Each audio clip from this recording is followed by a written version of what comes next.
ஒரு குரு, இளம் சீடர்கள் எதிரில் உட்காந்துருக்கிறாங்க. குரு பாடம் நடத்திக்கிட்டு இருக்கிறார். சீடர்களுக்கு ஒரு ஆசை, அதாவது ஒரு முக்கியமான மந்திரத்தை நம்ம குருநாதர்கிட்ட இருந்து கற்றுக்கணும் அப்படிங்கிறது அவங்க ஆசை. அது என்ன மந்திரம்னா, இறந்தவரை உயிர்ப்பிக்கக்கூடிய புனித மந்திரம், அதாவது செத்தவங்களுக்கு மீண்டும் உயிர் உண்டாக்குகிற மந்திரம். குருவே, தயவு பண்ணி அந்த மந்திரத்தை எங்களுக்கு உபதேசிக்கணும் அப்படின்னு கேட்டாங்க. அது ரொம்ப ஆபத்தானது, அது என்னத்துக்கு உங்களுக்கு வேண்டாமேன்னாராம் குரு. எங்களுடைய நம்பிக்கை உறுதிப்படுறதுக்காகத்தான் கேட்குறோம், வேற ஒன்றும் இல்லை அப்படின்னாங்களாம் சீடர்கள். பக்குவப்படாத அறிவுங்கிறது ரொம்ப ஆபத்தானது அப்படின்னாராம் குரு. இது சீடர்களுக்கு புரியல. அது எப்படிங்க பக்குவப்படாத அறிவு ஆபத்தானதுன்னு சொல்கிறீங்க, அப்படின்னா என்ன அப்படின்னு கேட்டிருக்காங்க சீடர்கள். குரு அதுக்கு விளக்கம் கொடுத்தாராம். அந்த மந்திரத்தை எப்போ பயன்படுத்தணுங்கிறது முக்கியம். அதை அறியக்கூடிய ஞானம் ஏற்படுகிற வரைக்கும் அதை தெரிஞ்சுக்காமல் இருக்கிறது தான் நல்லது, இல்லைன்னா ஆபத்துன்னாராம். ஆனால் அந்த சீடர்கள் அதை கேட்குற மாதிரி இல்லை, ரொம்ப பிடிவாதம் பண்ண ஆரம்பிச்சுட்டாங்க. சரி வாங்க சொல்கிறேன்னார் குரு. எல்லாரும் வந்தாங்க. அந்த புனித மந்திரத்தை அவங்களுக்கு ரகசியமாக உபதேசம் பண்ணார். உபதேசம் பண்ணிவிட்டு அவங்களுக்கு எச்சரிக்கையும் கொடுத்தார். இந்த மந்திரத்தை நல்லா ஆராய்ச்சி பார்த்ததுக்கு அப்புறம்தான் உச்சரிக்கணும், அவசரப்பட்டு எதுவும் செஞ்சிடக்கூடாது அப்படின்னு ஒரு தடவைக்கு பல தடவை எச்சரிக்கை கொடுத்தார். சரின்னு சொல்லிவிட்டு அவங்கெல்லாம் மந்திரத்தை கற்றுக்கிட்டு எழுந்திரிச்சு போயிட்டாங்க. ஒரு நாள் அந்த சீடர்கள் எல்லாம் மணற்பாங்கான இடத்துல அப்படியே நடந்து போயிட்டுருக்கிறாங்க. ஒரு பாலைவன பகுதி மாதிரி ஒரு இடம். அங்கே ஒரு இடத்துல எலும்புகள் குவியலாக கிடந்தது. உடனே இந்த சீடர்கள் முன்ன பின்ன யோசிக்காமல், தியானமும் பண்ணாமல், அந்த மந்திரத்தோட பயனை சோதித்து பார்க்கணும் அப்படின்னு நினச்சிக்கிட்டு அந்த மந்திரத்தை உச்சரிக்க ஆரம்பிச்சிட்டாங்க. அவ்வளவுதான். உடனே என்னாச்சு தெரியுமா, அந்த எலும்புகள் எல்லாம் ஓநாய்களாக மாறி அவங்கள துரத்த ஆரம்பிச்சுட்டுது. சீடர்கள் எல்லாம் தலைதெறிக்கி ஓட ஆரம்பிச்சிட்டாங்க. ஓநாய்களும் விடலை, அவங்கள துரத்தி பிடிச்சி கடித்து கொதற ஆரம்பிச்சுட்டுது. அப்போ தான் அந்த சீடர்களுக்கு குரு சொன்ன அறிவுரையோட அர்த்தம் புரிஞ்சுது. பக்குவப்படாத அறிவு ஆபத்தானது அப்படிங்கிறது. அதனால் இதிலேருந்து நாம் தெரிஞ்சுக்க வேண்டியது என்னென்னா, நாம் நம்ம அறிவை வளர்த்துக்கிட்டால் மட்டும் போதாது, அந்த அறிவை எப்போ எப்படி பயன்படுத்தணும் அப்படிங்கிற பக்குவமும் நமக்கு வரணும். அப்போ தான் வாழ்க்கை நல்லபடியாக அமையும், இல்லைன்னா இடைஞ்சல் தான். இந்த காலத்தில் சில சின்ன பிள்ளைங்களுக்கே அறிவு ரொம்ப பக்குவப்பட்டிருக்குங்கிறத உணர முடியுது. ஒரு சின்ன பையன் பள்ளிக்கூடத்தில் மார்க் லிஸ்ட் கொடுத்தாங்க, வாங்கிக்கிட்டு அவசரமாக வீட்டுக்கு ஓடினான். எதிரில் வந்த ஒருத்தர் கேட்டார், என்ன அவசரம், ஏன் இப்படி வேகமாக ஓடுறேன்னார். எங்கள் அம்மா கிட்ட அடி வாங்கணும், அதுக்காக தான் ஓடுறேன்னா. அடி வாங்கிறதுக்காக இவ்வளவு அவசரம்னார் அவர். அப்படி இல்லைங்க, நான் போகிறதுக்குள்ளே எங்கள் அப்பா வீட்டுக்கு வந்துட்டாருன்னா அவர்கிட்ட அடி வாங்க வேண்டியிருக்கும், அதை அவாய்ட் பண்ணுறதுக்காக இப்படி ஓடுறேன் அப்படின்னு நானான் அந்த பையன். ரொம்ப நாளைக்கு முன்னாடி ஒரு நாள் கோவலன் நாடகம் நடந்தது. எங்கள் மதுரையில் நடந்தது. அதில் ஒரு முக்கியமான கட்டம், கண்ணகி கிட்ட சிலம்பை வாங்கிக்கிட்டு அதை விற்கிறதுக்காக மதுரை நகருக்கு புறப்படுறான் கோவலன். அந்த சமயத்தில் கண்ணகி பாடுற மாதிரி ஒரு நாடக பாடல், நாடக ஆசிரியர் எழுதினது. அது என்ன பாட்டுன்னா, மா பாவியோர் கூடி வாழும் மதுரைக்கு மன்னா போகாதீர் என்று அப்படின்னு ஆரம்பிக்கும் அந்த பாட்டு. இதுதான் அந்த பாட்டு. இதை கண்ணகி மேடையில் பாடின உடனே கூட்டத்தில் சலசலப்பு. நம்ம ஊர்லேயே நமக்கு முன்னாடியே நின்றுக்கிட்டு மா பாவியோர் கூடி வாழும் மதுரை அப்படின்னு சொல்கிறாங்களே, என்ன தைரியம் அப்படின்னு எல்லாம் குழப்பம் பண்ண ஆரம்பிச்சிட்டாங்க. மக்கள் சத்தம் போட ஆரம்பிச்சிட்டாங்க. எதிர்ப்பு குரல் அது பாட்டுக்கு வர வர அதிகமாக போட்டுது. கொண்டுக்கிட்டு வா அந்த நாடக ஆசிரியரை, எழுதுனது யார் அப்படின்னு ஒரே சத்தம், கூச்சல். வேறு வழி இல்லை. மெதுவாக மேடைக்கு வந்தார் அந்த நாடக ஆசிரியர். 4 பக்கத்திலிருந்தும் கேள்வி கணைகள். மக்களை பார்த்து கொஞ்சம் அமைதியாக இருங்கோ அப்படின்னு சொல்லிவிட்டு தன்னுடைய விளக்கத்தை சொல்ல ஆரம்பித்தார் அந்த நாடக ஆசிரியர். மா அப்படின்னு சொன்னால் திருமகளாகிய லட்சுமி அப்படின்னு அர்த்தம். பா அப்படின்னா கலைமகளாகிய சரஸ்வதி. வி அப்படின்னா மலைமகளாகிய பார்வதி. மா பாவியோர் அப்படின்னா திருமகளும் கலைமகளும் மலைமகளும், இவங்க மூவரும் அப்படின்னு அர்த்தம். இந்த 3 பேரும் வாழ்கின்ற மதுரை புனிதம் நிறைந்தது, சகல செல்வங்களும் நிறைஞ்சது. அப்படிப்பட்ட ஊரில் நான் அணிந்து கொள்ளும் இந்த சாதாரண சிலம்பை யார் வாங்கிக்குவாங்க அப்படிங்கிற எண்ணத்தோடு தான் கண்ணகி அப்படி சொல்கிறா. அதை நினச்சி தான் நான் எழுதினேன். ஆகவே மதுரையை ரொம்ப சிரமப்படுத்தணும், ரொம்ப மோசமாக எழுதணும் அப்படிங்கிற எண்ணம்லாம் எனக்கு கிடையாது, பெருமைப்படுத்தணும்னு நினச்சி தான் அப்படி எழுதினேன் அப்படின்னு விளக்கம் கொடுத்தாராம். இந்த விளக்கத்தை கேட்டதும் எல்லாரும் ரொம்ப சமாதானம் ஆகிட்டாங்களாம். இப்படி விளக்கம் கொடுத்த அந்த நாடக ஆசிரியர் யார் தெரியுமா? அவர் தான் தமிழ் நாடக உலகின் முதல் ஆசான் சங்கரதாஸ் சுவாமிகள். அவருக்கு நகைச்சுவை உணர்வும் அதிகம். 1920ஆம் ஆண்டு திருநெல்வேலியில் அவர் தங்கியிருக்கிறார் நாடகம் நடத்துறதுக்காக. அவர் தங்கியிருந்த வீட்டில் கொசு மூட்டைப்பூச்சி அதிகமாக இருந்திருக்கு. அவரால் தூங்கவே முடியல. அவர் அனுபவித்த தொல்லைகள் ஒரு பாட்டாக உருவாச்சு. வேடிக்கையாக ஒரு பாட்டு எழுதினாராம். மூட்டையும் கொசுவும் ஒரு வீட்டிலே மீட்டிங் போட்டால் முன்னே நிற்க யாரால் முடியும்? கொசு மோகன ராகம் போல சத்தம் போட்டு முன்னே நின்று செய்திடும் யுத்தம். இதை மறுநாள் நாடகத்தில் கோமாளி வேஷம் போட்ட ஒரு சிறுவனை விட்டு பாட வச்சுருக்கார். எல்லாரும் சிரித்து ரசித்தாங்களாம். சங்கரதாஸ் சுவாமிகள் கல்யாணமே பண்ணிக்கல, துறவி மாதிரியே வாழ்ந்திருக்கார். தமிழ் நாடக கலைக்கு தன்னையே அர்ப்பணம் பண்ணிக்கிட்டவர் அவர். 1922 நவம்பர் மாதத்தில் ஒரு நாள் புதுச்சேரியில் அவர் வாழ்க்கை முடிஞ்சுது. அப்போ அவருக்கு வயசு 55. சங்கரதாஸ் சுவாமிகள் நாடக ஆசிரியர் மட்டும் இல்லை, மேடை நாடக இயக்குனர், தயாரிப்பாளர், அவரே ஒரு சிறந்த நடிகர். ஒரு தடவை சாவித்திரி நாடகத்தில் இவர் யமதர்மனாக வேஷம் போட்டு நடிச்சிருக்கிறார். நாடகம் பார்த்துக்கிட்டு இருந்த கருவுற்ற ஒரு பெண்மணிக்கு பயத்தினால அங்கேயே குழந்தை பிறந்துட்டு தான். அந்த நிகழ்ச்சிக்கு அப்புறம் இவர் இந்த வேஷம் போடுறப்போலாம் ஜனங்களுக்கு முன்கூட்டியே எச்சரிக்கை கொடுக்க ஆரம்பிச்சிருவாராம். அதாவது அப்படி யாராவது பயப்படுறவங்க இருந்தால் கொஞ்சம் கண்ணை மூடிங்க அல்லது எழுந்திரிச்சு போடுங்கன்னு. நடிப்புன்னா அப்படிலாம் இருக்கணும். இந்த காலத்தில் நடிகர் ஒருத்தர் சொன்னார், சார் நான் இந்த நாடகத்தில் நடிக்கிறப்போ முகத்தில் நவரசங்களையும் காட்டி நடித்தேன், உணர்ச்சிகளையெல்லாம் நல்லா காட்டி நடித்தேன். அப்படி இருந்தும் ஜனங்கள் கல் எடுத்து மேடையில் வீசிவிட்டாங்க சார் அப்படின்னார். நாடகத்தில் உங்களுக்கு என்ன வேஷம் அப்படின்னு கேட்டாங்க. அது செத்து கிடக்கிற பணமாக நடித்தேன் சார் அப்படின்னார். என்னுடைய நண்பர் ஒருத்தர், அவருக்கு ஜாதகத்தில் நம்பிக்கை உண்டு. அவரே ஜோசியமெல்லாம் பார்ப்பார். என்ன சார் இந்த காலத்தில் இதையெல்லாம் நம்பிக்கிட்டு இருக்கீங்களேன்னு கேட்டால், உங்களுக்கு ஒன்றும் தெரியாது சார், இந்த உலகத்தில் ஒவ்வொருத்தரும் அவங்கவுங்க செய்கிற நல்லது கெட்டதுக்கு தகுந்த பலனை அனுபவிச்சே தீரணும்பார். அது மட்டும் இல்லை, ஒருத்தன் செத்துட்டா கூட அவன் செஞ்ச பாவ புண்ணியங்கள் கூடவே போயிட்டுருக்கோம்பார். அது எப்படி கூட போகும் அப்படின்னு குதர்க்கமாக கேட்டால், அதுக்கு அவர் ஒரு கதை சொன்னார். அது ரொம்ப சுவாரஸ்யமாக இருந்தது. ஒரு ஊரில் ஒருத்தர் இருந்தாராம். அவர் ஜோசியம் பார்க்குறதுல ரொம்ப கெட்டிக்காரரு. ஒருத்தருடைய தலைமுடியை மட்டும் அவர்கிட்ட காட்டினா போதும், அதை மட்டும் பார்த்துட்டு அவருடைய ஜாதகத்தையே சொல்லிவிடுவாராம். அப்பேற்பட்ட திறமை. அந்த ஆள் ஒரு சமயம் கன்னியாகுமரி கடற்கரைக்கு போயிருந்துருக்கிறார். அங்கே கரை ஓரமாக ஒரு மண்டை ஓடு கிடந்திருக்கு. அதை எடுத்து பார்த்துருக்கிறார். அந்த மண்டை ஓட்டை வச்சுக்கிட்டே அதோட ஜாதகத்தை அலசியிருக்கிறார். இந்த மண்டை ஓட்டுக்கு உரிய ஆசாமி வாழ்க்கையில் ரொம்ப கஷ்டப்பட்டுருக்கிறான், நிறைய கஷ்டத்தை அனுபவிச்சிருக்கிறான், அது தாங்க முடியாமல் தான் கடலில் விழுந்து தற்கொலை பண்ணிகிட்டு இருக்கான் அப்படிங்கிறத அவர் கணிச்சுட்டார். இருந்தாலும் இந்த மண்டை ஓடு இன்னமும் அனுபவிக்க வேண்டியது பாக்கி இருக்குது அப்படிங்கிறதையும் அவர் உணர்றார். அது சரி, ஒருத்தன் உயிரோடு இருக்கிற வரைக்கும் தானே நல்லது கெட்டதை அனுபவிக்க முடியும். செத்ததுக்கு அப்புறமும் பாக்கி இருக்குன்னா அதை எப்படி அனுபவிக்கிறது? இந்த மண்டை ஓட்டுக்கு இன்னும் கொஞ்சம் பாக்கி இருக்குது அப்படிங்கிறது அவருக்கு புரிஞ்சதே தவிர அதோட அர்த்தம் என்னங்கிறது அவருக்கு சரியாக விளங்கலை. சரி, இதை இன்னும் கொஞ்சம் விவரமாக ஆராய்ச்சி பண்ணி பார்ப்போம் அப்படின்னு நினச்சிக்கிட்டு அதை தன்னுடைய வீட்டுக்கு எடுத்துகிட்டு போயிட்டார். அந்த மண்டை ஓட்டை ஒரு பொட்டியில் வச்சு பூட்டினார். தன்னுடைய தனி அறையில் அதை பத்திரமாக வச்சுக்கிட்டார். தினமும் ராத்திரி ஆனதும் தன்னுடைய மனைவியை பார்த்து, நீ போய் பூஜை அறையில் தனியாக படுத்துக்கோ அப்படின்னு சொல்லிவிட்டு, இவர் தினம் ராத்திரி 12 மணிக்கு பொட்டியை திறந்து பார்ப்பார். மண்டை ஓடு அப்படியே இருந்ததே தவிர இன்னும் கொஞ்சம் பாக்கி இருக்குங்கிறதுக்கு அர்த்தம் அவருக்கு விளங்கலை. அந்த மண்டை ஓட்டுக்கு இன்னும் என்ன பாக்கி இருக்க போகுது? இப்படியே ஒரு 10 நாள் போச்சு. அந்த வீட்டம்மாவுக்கு சந்தேகம் வந்துட்டுது. நம்ம வீட்டுக்காரர் நம்மளை தனியாக ஏன் தூங்க சொல்கிறார் அப்படிங்கிற சந்தேகம். உடனே பக்கத்து வீட்டு அம்மாக்கிட்ட விஷயத்தை சொல்லியிருக்கிறாங்க. அந்த அம்மா உடனே, நீ கவலைப்படாத, நான் கண்டுபிடிச்சி சொல்கிறேன்னு சொல்லிவிட்டாங்களாம். அன்றைக்கி ராத்திரியே ஜன்னல் வழியாக எட்டி பார்த்துருக்குறாங்க. இந்த ஆள் மண்டை ஓட்டை கையில் வச்சுக்கிட்டு அதை திருப்பி திருப்பி அப்படியும் அப்படியும் பார்த்துக்கிட்டு இருந்தது தெரிஞ்சுட்டுது. மறுநாள் காலையில் அவரோட மனைவியை பார்த்தாங்க. ஏம்மா, உன் வீட்டுக்காரருக்கு நீ முதல் மனைவியா 2வது மனைவியா அப்படின்னு கேட்டாங்க. எனக்கு தெரிஞ்ச வரைக்கும் நான் ஒருத்தி தான் அவருடைய மனைவின்னாங்க. அப்படி இல்லை, நீ அவருக்கு 2வது மனைவி. முதல் மனைவியின் மண்டை ஓடு தான் அவர் கையில் இருக்குப்போ, அதை தான் அவர் தினமும் ராத்திரியில் எடுத்து பார்த்துக்கிட்டு இருக்கிறாரு அப்படின்னு விட்டாங்க அந்த அடுத்த வீட்டம்மா. அப்படியா விஷயம்னு சொல்லிவிட்டு கணவன் வீட்டில் இல்லாத நேரமாக பார்த்து அந்த மண்டை ஓட்டை எடுத்து கொண்டாந்து ஒரு உரலில் போட்டு உலக்கையால் குத்தி நொறுக்க ஆரம்பிச்சுட்டுது அந்த அம்மா. வெளியே போயிருந்த அந்த ஆள் அப்போ தான் உள்ளே நுழைஞ்சார். மண்டை ஓடு உலக்கைக்கிட்ட குத்து வாங்கிட்டு இருக்கு.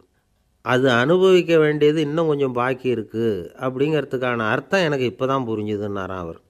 இந்த கதையிலேருந்து நாம் இன்னொரு நீதியையும் புரிஞ்சுக்கணும். அதாவது நம்ம வீட்டை பற்றி நமக்கு தெரியாததெல்லாம் அடுத்த வீட்டுக்காரங்களுக்கு நல்லா தெரியும். ஒருத்தர் ரொம்ப கவலையோடு உட்காந்துருந்தார். எதை பற்றி சார் கவலைப்படுறீங்கன்னு கேட்டோம். எதிர்காலத்தை பற்றி கவலைப்படுறேன்னார். ஏன்னு கேட்டோம். என்ன பண்ணுறதுன்னே தெரியல சார், எதிர்காலம் ஒரே இருட்டாக இருக்குது, பாதையே புரியலன்னார். இன்றைக்கி நம்ம இளைஞர்கள் பல பேருக்கு எதிர்காலம் இருட்டாக தான் தெரியுது. அவங்கெல்லாம் இந்த கதையை கொஞ்சம் கேட்கணும். ஒரு மலை அடிவாரத்தில் ஒரு சின்ன கிராமம். அந்த மலை ரொம்ப உயரமானது. அடர்த்தியாக செடி கொடிகள் மரங்கள் அதில் மண்டி கிடக்குது. பகல் வேளையில் இருட்டாக தான் இருக்கும், அவ்வளோ அடர்த்தி. அந்த மலை உச்சியில் ஒரு கோவில். நாள் ராத்திரியே புறப்பட்டால் தான் காலையில் அந்த கோவிலுக்கு போய் சேர முடியும். கிராமத்து இளைஞன் ஒருத்தன் அந்த மலை உச்சிக்கு போக வேண்டியிருந்தது. கையில் ஒரு விளக்கை எடுத்துக்கிட்டு நாள் ராத்திரியே புறப்பட்டான். புறப்பட்டு போனவன் கிராமத்து எல்லையிலேயே நின்றுட்டான். ஏன் தெரியுமா? அவன் கையில் இருந்த விளக்கோட வெளிச்சம் 10 அடி தூரத்துக்கு தான் தெரியுது. அது வரைக்கும் தான் பாதை தெளிவாக இருக்குது. அதுக்கு அப்பாலெல்லாம் ஒரே இருட்டாக இருக்குது, பாதை புரியல. இவன் யோசனை பண்ணி பார்த்தான். மனசுக்குள்ளே ஒரு சந்தேகம். 10 அடி தூரம் தானே வெளிச்சம் தெரியுது, அப்படின்னா நாம் 10 அடி தூரம் தானே போக முடியும். அதுக்கும் அந்தாண்ட ஒரே இருட்டாக இருக்குதே, அதில் எப்படி நாம் நடந்து போகிறது? நாம் ரொம்ப தூரம் நடந்து போய் ஆகணுமே. அப்படிப்பட்ட நினப்பெல்லாம் அவனுக்கு வந்துவிட்டுது. இதுதான் அவன் மனசில் ஏற்பட்ட தயக்கம். இப்படி யோசிச்சுக்கிட்டே அந்த இளம் ஆசாமி புறப்பட்ட இடத்துலையே நின்றுக்கிட்டு இருக்கிறான். அந்த சமயத்தில் ஒரு வயசான பெரியவர் அந்த பக்கமாக வந்தார். அவர் கையில் இதை விட சின்னதாக ஒரு விளக்கு வச்சுருந்தார். அது எப்படின்னா அது ஒரு 5 அடி தூரத்துக்கு தான் வெளிச்சம் காட்டுது. அவ்வளவு சின்ன விளக்கு. அவரும் மலை உச்சிக்கு போகிறதுக்காக தான் வந்துக்கிட்டு இருக்கிறார். அவரை பார்த்து இவன் கேட்டான், என்ன பெரியவரே, இவ்வளவு சின்ன விளக்கை வச்சுக்கிட்டு அவ்வளவு தூரத்துக்கு எப்படி மலையேற போகிறீங்க அப்படின்னு கேட்டான். நீ ஏன் இப்படி தயங்கிட்டே நிற்கிறேன்னு கேட்டார் பெரியவர்.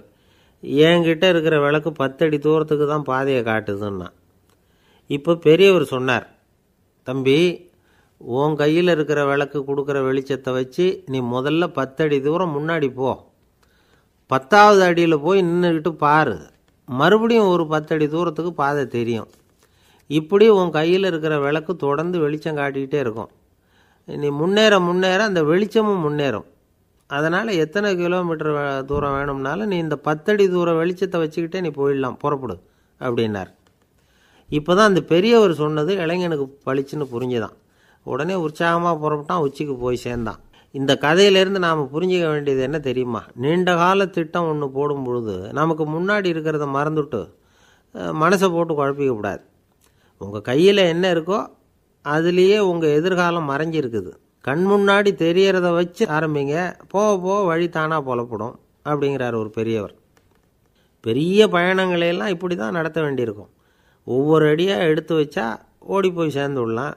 மலைச்சி போய் நின்றுட்டா நின்றுக்கிட்டே இருக்க வேண்டியது தான். நம்ம ஆள்லாம் ரொம்ப மோசமாக இருக்கிறாங்க. ஒருத்தன் அப்படி தான் நீண்ட தூர பிரயாணம் ஒன்று புறப்பட்டான். ரயில் போய்கிட்டே இருந்தது. கொஞ்சம் தூரம் போச்சு, பாதி வழியில் கையில் வச்சுருந்த டிக்கெட்டை காற்றுல விட்டுட்டான். ஐயோ, என் டிக்கெட்டு போயிட்டுதே அப்படின்னு கத்த ஆரம்பிச்சிட்டான். பக்கத்தில் இருந்த பெரியவர் அவனை பார்த்து பரிதாபப்பட்டு, கவலைப்படாத தம்பி, போனால் போகுது, வேறு டிக்கெட் வாங்கிக்கலாம் அப்படின்னு ஆறுதல் சொன்னார். அதுக்கு அவன் சொல்கிறான், சார், நான் அதுக்காக அழலை, அந்த டிக்கெட்டு கிடைச்சா தானே நான் எந்த ஊருக்கு போகணுங்கிறது எனக்கு தெரியும் அப்படிங்கிறான். ஒரு ஊரில் ஒரு ஆள் இருந்தான். அவனுக்கு ஒரே ஒரு மகள்.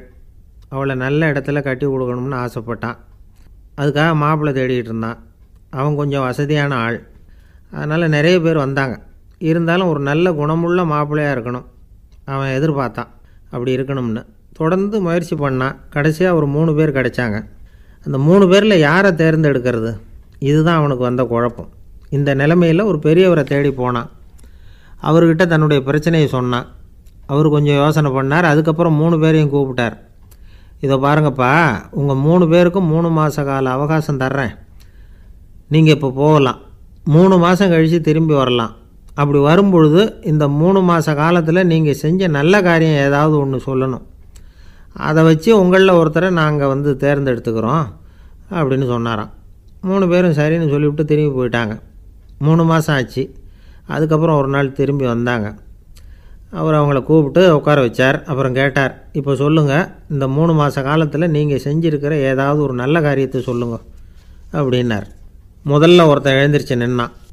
ஐயா, எங்கள் அப்பா இறந்த பிறகு அவரோட கணக்கு வழக்குகளை எடுத்து பார்த்துக்கிட்டு இருந்தேன். அவர் ஒரு வியாபாரிகிட்ட 10,000 ரூபா கடன் வாங்கியிருக்கிறதாக எழுதியிருந்தார். அந்த வியாபாரியும் இப்போ உயிரோடு இல்லை. இருந்தாலும் அந்த வியாபாரியோட மகனை தேடி கண்டுபிடிச்சேன். கணக்கு புத்தகத்தை காட்டினேன். எங்கள் அப்பா உங்கள் அப்பா கிட்ட 10,000 ரூபா கடன் வாங்கியிருக்கிறதாக இதை எழுதியிருக்கிறார். அதனால் அதை திருப்பி கொடுக்கறதுக்காக வந்திருக்கிறேன். இந்தாங்க அந்த பணம் அப்படின்னு சொல்லி கொடுத்துட்டு வந்துட்டேன் அப்படின்னு நானும். இதை பெரியவர் கவனமாக கேட்டுக்கிட்டார். அதுக்கப்புறம் 2வது இளைஞன் எழுந்திரிச்சான். ஐயா, நான் போன மாதம் ஒரு நாள் ராத்திரி வேளையில் ஒரு காட்டுப்பாதை வழியாக எங்கள் ஊருக்கு போய்கிட்டு இருந்தேன். அந்த சமயத்தில் அந்த வழியாக வந்துக்கிட்டு இருந்த ஒரு வழிப்போக்கர்கிட்ட 4-5 திருடர்கள் வம்பு வளர்த்து அவர்கிட்ட இருந்த பொருளையெல்லாம் கொள்ளையடிச்சிக்கிட்டு இருந்தாங்க. நான் உடனே ஒரு குச்சியை எடுத்துகிட்டு ஓடினேன். அந்த திருடர்களை அடித்து விரட்டினேன். பொருளையெல்லாம் மீட்டு அந்த வழிப்போக்கர்கிட்ட ஒப்படைச்சேன். அவரை பத்திரமா அழைச்சிட்டு போய் அவர் வீட்டில் விட்டுட்டு வந்தேன் அப்படின்னு நானும். இதையும் பெரியவர் கவனமாக கேட்டுக்கிட்டார். அடுத்தபடியாக 3வது இளைஞன் எழுந்திரிச்சான். ஐயா, போன மாதம் ஒரு நாள் நான் ஒரு மலைப்பாதை வழியாக போய்கிட்டு இருந்தேன். மலைப்பாதை விளிம்பில் ஒரு மதகு கட்டை, அது மேலே ஒரு ஆள் படுத்து தூங்கிட்டு இருந்தான். அந்த பக்கம் தவறி உருண்டு விழுந்திருந்தான்னா அதில் பாதாளம். அது மலையடி வாரத்தில் போய் தான் விழணும், அவ்வளவு பள்ளம். அது தெரியாமல் அவன் பாட்டுக்கு தூங்கிட்டு இருந்தான். நான் உடனே அவன்கிட்ட ஓடி போய் குனிஞ்சு அவன் முகத்தை பார்த்தேன். அப்போ தான் புரிஞ்சுது, அவன் ஏற்கனவே எனக்கு தெரியும். அவனை எனக்கு நிறைய கெடுதல் பண்ணியிருக்கிறான், இடைஞ்சல் கொடுத்தவன். இருந்தாலும் ஐயோ பாவம்னு நினச்சி அவனை எழுப்பி பாதுகாப்பாக வேற ஒரு இடத்துல படுக்க வச்சுட்டு வந்தேன் அப்படின்னு நானும். பெரியவர் இதையும் கேட்டுக்கிட்டார். அதுக்கப்புறம் அவங்க 3 பேரையும் பார்த்து, நீங்கள் போகலாம், நாங்கள் யோசித்து முடிவு பண்ணி உங்களுக்கு சொல்லி அனுப்புகிறோம் அப்படின்னாராம். அந்த இளைஞர்கள் புறப்பட்டு போயிட்டாங்க. அதுக்கப்புறம் அந்த பெண்ணோட அப்பாவை பார்த்து சொன்னார், இந்த 3 பேருமே நல்ல பிள்ளைங்க தான், அதில் ஒன்றும் சந்தேகம் இல்லை. இருந்தாலும் இந்த 3 பேர் செஞ்ச செயல்களையும் ஒப்பிட்டு பார்க்க வேண்டியிருக்கு. முதல் இளைஞன் நேர்மைக்கு எடுத்துக்காட்டாக விளங்குறான். இந்த காலத்தில் இது மாதிரி இளைஞர்களை பார்க்குறது ரொம்ப கஷ்டம்தான். இருந்தாலும் அவன் கடமையை தான் செஞ்சான். 2வது இளைஞன் நல்ல வீரன், தைரியசாலி. ஒரு வீரன் எதை செய்யணுமோ அதைத்தான் இவன் செஞ்சான். இவன் ஒரு லட்சிய மனிதன். 3வது இளைஞன் தன்னுடைய பகைவனுக்கே உதவி செஞ்சுருக்கான். அவன் உயிரை காப்பாற்றியிருக்கிறான். பகைவனுக்கு அருள்வதுங்கிறது ஒரு சாதாரண மனுஷனால் செய்யக்கூடிய காரியம் இல்லை. பகையை மறக்கிறதும் பகைவனுக்கு அருள்வதும் தெய்வீக பண்புகள். அதனால் இவனையே உன்னுடைய மகளுக்கு ஏற்ற மாப்பிள்ளையாக தேர்ந்தெடுக்கலாம் அப்படின்னு சொன்னாங்களாம். ஒரு நல்ல நாளில் அவங்களுக்கு திருமணம் நல்ல விதமாக நடந்து முடிஞ்சுதான். இது சுவாமி சின்மயானந்தர் சொல்லியிருக்கிற ஒரு கதை. இதிலேருந்து நாம் புரிந்து கொள்ள வேண்டிய ஒரு கருத்து, நமக்கு கெடுதல் பண்ணவங்களுக்கும் நாம் நல்லது செய்யணும். ஆனால் நடைமுறையில் அப்படி நம்மளால் செய்ய முடியறதில்ல. அதுதான் சிக்கல்.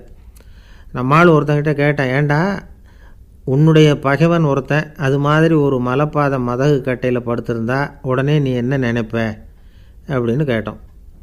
இது ஒரு அருமையான சந்தர்ப்பம்னு நினைப்பேன் அப்படின்னா. எதுக்குன்னு கேட்டோம்.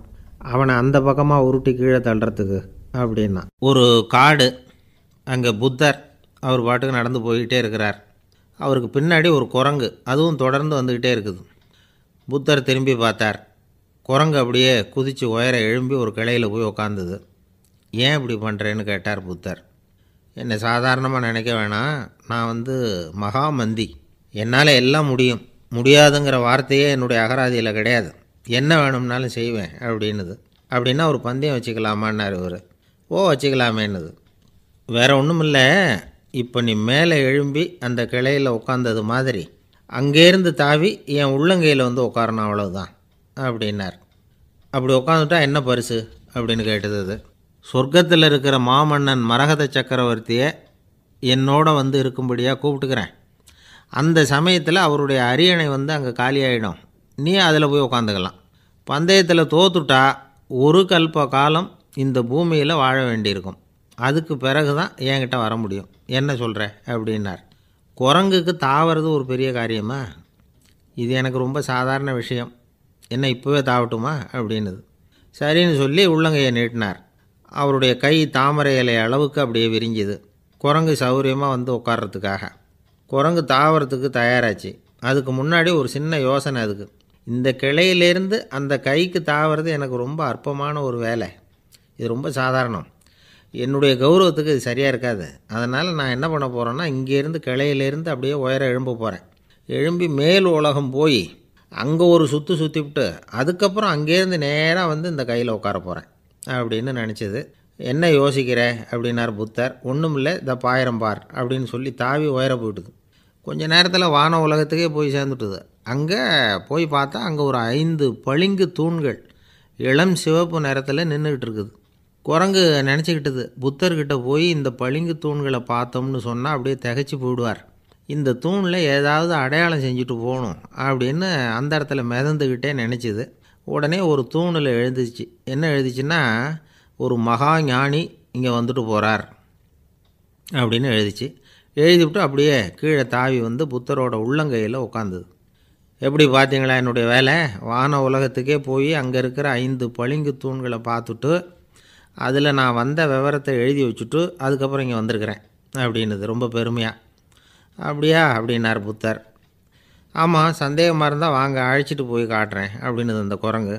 அதுக்கு தேவையில்லை, அப்படியே கொஞ்சம் கீழே குனிஞ்சு பார் தெரியும் அப்படின்னார் புத்தர். அங்கே பார்த்தா புத்தரோட உள்ளங்கை தெரிஞ்சுது. நல்லா உத்து பார்த்துது. அவரோட ஒரு விரலில் அது எழுதிய வாசகம் தெரிஞ்சுது. குரங்கு யோசனை பண்ணிச்சு, அப்படின்னா வானத்தில் நான் பார்த்தது புத்தரோட விரல்களா அப்படின்னு யோசிச்சுது. இதை புரிஞ்சுக்கிட்ட உடனே அந்த குரங்கோட கர்வம் அழிஞ்சு போச்சான். நம்ம மனசு தான் இந்த குரங்கு. மனம்ங்கிறதும் ஆணவங்கிறதும் ஒரு நாணயத்தின் 2 பக்கங்கள். மனம் உள்ளவரை ஆணவமும் இருக்கும். மனம் அழிஞ்சாதான் ஆணவம் அழியும். மனம் அழிய வேண்டும் அப்படின்னு பெரியவங்க சொல்கிறது இந்த அர்த்தத்தில் தான். நம்ம ஆளுங்க சவால் விடுறதெல்லாம் வேறு மாதிரி. ஒருத்தன் ஒரு வாய்க்காலை தாண்டுறேன்னு பந்தயம் கட்டி தாண்ட முடியாமல் வாய்க்காலில் விழுந்து காலை உடச்சிக்கிட்டு கட்டு போட்டுக்கிட்டு வந்தான். ஏண்டா அப்படின்னு கேட்டாங்க. நான் பந்தயம் கட்டின நேரம் சரியில்லை அப்படின்னா. எப்படிறான்னு கேட்டிருக்காங்க. வாய்க்காலில் தண்ணி இருக்கிற நேரமாக பார்த்து பந்தயம் கட்டியிருக்கணும் அப்படின்னானா. ஒரு அம்மா, அவங்களுக்கு 35 வயசு இருக்கும். குடும்பத்தில் எந்த கஷ்டமும் இல்லை. இருந்தாலும் காரணம் இல்லாமல் பிள்ளைங்க பேரில் கோவப்படுறது, எரிஞ்சு விடுறது அவங்க வழக்கம். பிள்ளைங்க அழும். உடனே அவங்க மனசும் சங்கடப்படும். இன்னொரு அம்மா, நல்ல வேலையில் இருக்கிறவங்க, வாரத்துக்கு ஒரு தடவையாவது தலைவலி வந்துடும். இவங்களுக்கெல்லாம் உடம்புல எந்த கோளாறும் இல்லை, மனசு மட்டும் சரியாக இருக்காது. தூக்க மாத்திரை கையில் வச்சுருப்பாங்க. 30-35 வயசுடைய பெண்களுக்கு சர்வசாதாரணமாக காணப்படுகிற மனக்கோளாறு இது. இதுக்கு பேர் மனவாட்டம், டிப்ரெஷன், மனமடிவு அப்படின்னு சொல்லலாம். இந்த நோய்க்கு அறிகுறி என்ன தெரியுமா? மனசில் வருத்தமான உணர்வு இருக்கும். அடிக்கடி அழலாம் போல தோணும். முன்னால் எல்லாம் எந்தெந்த செயலில் ஆர்வம் இருந்ததோ அதெல்லாம் குறைஞ்சிரும், அல்லது சுத்தமாகவே ஆர்வம் இல்லாமல் போயிடும். சில பெண்கள் இளம் வயசில் பக்கத்தில் இருக்கிறவங்க கிட்ட கலகலப்பாக பேசுவாங்க. வீட்டை அலங்கரிக்கிறதுல ஆர்வம் இருக்கும். இப்போ அதிலெல்லாம் ஆர்வம் இல்லாமல் போயிடும். எந்த வேலை செஞ்சாலும் சீக்கிரம் களைப்பு அடைஞ்சுடுறது மாதிரி ஆகிடும். நமக்கு யாருமே உதவியாக இல்லை, நம்ம எல்லோரும் கை விட்டுட்டாங்க போல் இருக்குதே அப்படிங்கிற உணர்வுலாம் உண்டாகும். தன்னைத்தானே குறை சொல்லிக்குவாங்க. நாம் தப்பு பண்ணிவிட்டோம் போல் இருக்குதே அப்படின்னு தோணும். குற்றம் பண்ணிட்டதா நினச்சி கஷ்டப்படுவாங்க. பசி இருக்காது, தூக்கத்தில் தொந்தரவு இருக்கும். அடிக்கடி செத்து போடலாங்கிற உணர்வு வரும். தற்கொலை பண்ணிக்கலாங்கிற எண்ணம் உண்டாகும். சில பேர் தற்கொலை முயற்சியில் கூட ஈடுபடுவாங்க. சில பேருக்கு பலவிதமான உடல் வலிகள் இருக்கும், பலவீனம் இருக்கும், சீக்கிரமாக களைப்படைஞ்சு போடுவாங்க. இதெல்லாம் மனவாட்ட நோய்க்கான தன்மைகள். இந்த மனவாட்டம், அதாவது டிப்ரெஷனை 2 வகையாக பிரிக்கலாமா. ஒன்று தானாக உண்டாக்கிக்கிறது, இன்னொன்று எதிர் விளைவை உண்டு பண்ணுகிற அல்லது நரம்பு சம்பந்தப்பட்ட டிப்ரெஷன். தானாக உண்டாக்கிக்கிற மனவாட்ட நோய் இருக்குது பாருங்கள், அதுக்கு ஏதாவது சூழ்நிலை காரணமாக இருக்கலாம், அல்லது இல்லாமலும் போகலாம். மூளையில் டொப்பாமைன் அல்லது செரோட்டோனின் இதோட அளவு குறையும் பொழுது இந்த டிப்ரெஷன் உண்டாகுது. இதுக்கு ஓரளவு பிறவி காரணங்கள் கூட இருக்கலாம். குடும்பத்தில் வேறு சிலருக்கும் வரலாம். பாதிக்கப்பட்ட பெண்ணை பார்க்குறதுக்கு பலவீனமாக தெரியும். கடுமையான குற்ற உணர்வு இருக்கும். தனியாக இருக்கிறதுக்கு ஆசைப்படுவாங்க. நடு ராத்திரியில் எழுந்திரிச்சு உட்காந்து கஷ்டப்பட்டுக்கிட்டு இருப்பாங்க. கொடூரமான முறையில் தற்கொலை பண்ணிக்க முயற்சி பண்ணுவாங்க. தீ வச்சுக்கிறது, அமிலத்தை குடிக்கிறது, தூக்கில் தொங்குறது. இப்படி தானாக வரவழைச்சிக்கிற மனவாட்ட நோய் வந்து மறையக்கூடிய நோய். ஒரு தடவை வந்தால் 3லேருந்து 6 மாதம் வரைக்கும் நீடிக்கும். இடைப்பட்ட காலங்களில் நோயாளி இயல்பாக இருப்பார். எதிர் விளைவை உண்டு பண்ணுகிற அல்லது நரம்பு சம்பந்தப்பட்ட மனவாட்ட நோய் எப்படின்னா, கணவன் மனைவி மாமியார் மருமகள் இப்படிப்பட்ட உறவு முறை பிரச்சனைகள், தோல்விகள், எரிச்சல்கள், ஆஃபீஸு பிரச்சனை, இப்படிப்பட்ட சூழ்நிலையால் உண்டாகிறது. எல்லாத்துக்கும் மருந்து இருக்குது, மார்க்கம் இருக்குது, கவலைப்பட வேண்டியதில்லை, தைரியமாக இருக்கணும். உளவியல் மருத்துவம் இதுக்கு ரொம்ப உபயோகமாக இருக்கும். சில பெண்களை பாருங்கள், அவங்க எதுக்கும் அலட்டிக்கிறது இல்லை. ஒரு அம்மா அப்படி தான் தன்னுடைய கணவனை அழைச்சிக்கிட்டு ஒரு மனநோய் மருத்துவர்கிட்ட வந்தாங்க. டாக்டர், எங்கள் வீட்டுக்காரர் திடீர்னு ஒரு மாதிரி ஆயிட்டார், வித்தியாசமாக நடந்துகிறார். எப்படின்னா, இவர் தன்னையே ஒரு ஒட்டடை குச்சியாக நினச்சிக்கிட்டு இருக்கிறார். அப்படி நினச்சிக்கிட்டு தன்னுடைய தலையாலேயே வீட்டில் உள்ள ஒட்டடையெல்லாம் தொடச்சிக்கிட்டு இருக்கிறார் அப்படின்னாங்க. எவ்வளவு நாளாக அப்படி இருக்குதுன்னு கேட்டார் டாக்டர். 1 வாரமாக அப்படி இருக்குது அப்படின்னாங்க அந்த அம்மா. அப்படின்னா முன்னாடியே ஏன் அழைச்சிட்டு வரல அப்படின்னு கேட்டார் டாக்டர். வீடு பூரா சுத்தமாகட்டுமேனு பார்த்துக்கிட்டு இருந்தேன் டாக்டர் அப்படின்னாங்களாம் அந்த அம்மா. ஒரே ஒரு ஊரில் ஒரு பாதிரியார் இருந்தார். ரொம்ப நாள் சந்தோஷமாக வாழ்ந்தார். ஒரு நாள் அவர் மடத்து சமையல் அறையில் பாத்திரங்களை கழுவி துலக்கி சுத்தப்படுத்திக்கிட்டு இருந்தார். அந்த சமயத்தில் ஒரு தேவதூதன் அவர் முன்னாடி வந்து நின்னான். இவர் நிமிர்ந்து பார்த்தார். ஆண்டவர் என்னை உங்ககிட்ட அனுப்பியிருக்கிறார், பரலோகத்தில் வாசம் செய்யறதுக்கு உங்களுக்கு நேரம் வந்துட்டுது அப்படின்னு அந்த ஆள். ஆண்டவருக்கு என்னோட ஞாபகம் வந்ததுக்கு நன்றி. ஆனாலும் இப்போ இங்கே நீயே பாரு, எவ்வளவு பாண்டங்கள் பாக்கி இருக்கு, இவ்வளவையும் நான் சுத்தப்படுத்த வேண்டியிருக்கு. நான் நன்றி கெட்டவனாக இருக்க விரும்பலை. இந்த பணியை முடிக்கிற வரைக்கும் என்னுடைய பரலோக வாழ்வை தள்ளி வைக்க முடியுமா? நீ என்ன நினைக்கிற அப்படின்னு கேட்டார்.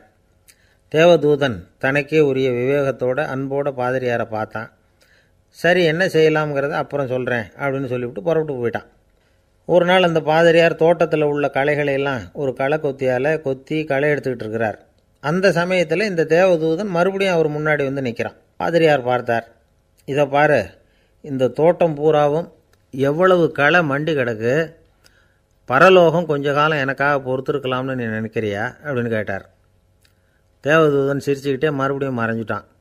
மறுபடியும் அவர் களை எடுக்கிறது, தானிய களஞ்சியத்துக்கு வர்ணம் பூசுறது, இப்படிப்பட்ட வேலைகளில் ஈடுபட்டிருக்கார். இன்னொரு நாள் ஒரு மருத்துவமனையில் நோயாளிகளை கவனிச்சிக்கிட்டு ரொம்ப தீவிரமாக இருக்கிறார் அந்த பாதிரியார். ஒரு நோயாளியோட தாகத்துக்கு தண்ணீர் கொடுத்துட்டு நிமிர்ந்து பார்க்குறப்போ தேவதூதன் மறுபடியும் அவர் முன்னாடி நிற்கிறான். இந்த தடவை பாதிரியார் தன்னலமற்றவராக பேரன்பை காட்டக்கூடிய வகையில் தன்னுடைய 2 கைகளையும் உயர்த்தியபடி தேவதூதனின் கவனத்தை பிணியால் வாடக்கூடிய நோயாளிகளின் பக்கம் திருப்பினாராம். தேவதூதன் ஒன்றும் சொல்லலை, மறைஞ்சிட்டான். அன்னைக்கு சாயந்தரம் பாதிரியார் மடத்தில் உள்ள தன்னுடைய அறைக்கு போய் இளைப்பாறினார். யோசித்து பார்த்தார். தேவதூதனையும் தேவதூதனின் விருப்பத்தையும் பல நாள் தள்ளி போட்டு வந்ததையும் அவர் ரொம்ப நினச்சி பார்த்தார். திடீர்னு தான் முதுமை அடைகிறதையும் சோர்வு அடைகிறதையும் உணர்ந்தார். ஆண்டவரை நினச்சார். ஆண்டவரே, உம்முடைய தூதனை மறுபடியும் என்கிட்ட அனுப்புனா நான் சந்திக்கிறதுக்கு ஆவலாக இருக்கேன் அப்படின்னு சொல்கிறப்பவே தேவதூதன் பக்கத்தில் நின்னான். பாதிரியார் நிமிர்ந்து பார்த்தார். நீ இப்போவே என்னை அழைச்சிக்கிட்டு போக விரும்பினா நான் பரலோகத்துக்கு வர்றதுக்கு தயாராக இருக்கேன்னார்.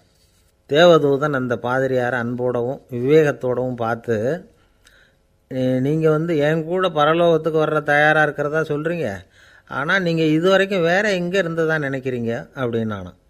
அப்படின்னா இதுவரைக்கும் இருந்த இடம்தான் பரலோகம் அப்படிங்கிறத உணர்த்தியிருக்கிறான். பரலோகம்னா என்னென்னு புரிஞ்சுக்கிறதுக்கு இந்த சம்பவம் நமக்கு உதவியாக இருக்குது.